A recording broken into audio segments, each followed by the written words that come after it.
I think it's really, really important, parents especially, that you slow down a little bit and get a third party involved in the company and take the time to really do some assessments to figure out what your child's greatest giftings are, what their most natural giftings are, and see if you have on your org chart an ideal place for them.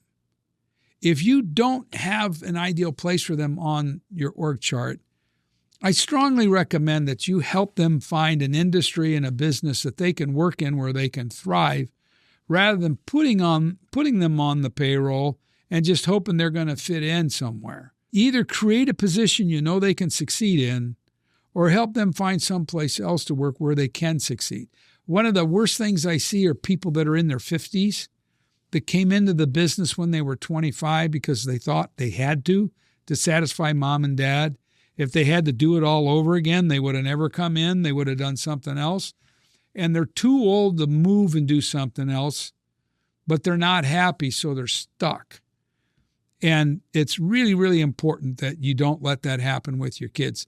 The other thing is, don't ask a high-performing child to carry non-performing siblings. Don't do it. It won't work long-term. Everybody might be on the best behavior while you're alive, but once you're gone, things explode and become a big problem. Now, you can solve that problem by having voting shares in the hands of a higher percentage of voting shares in the hands of some versus others. You can do it by having different proportions of stock ownership based on responsibility in the company. But when you start going down that road, you really want an outside third party to help you with that so that it isn't like mom and dad's picking on anybody.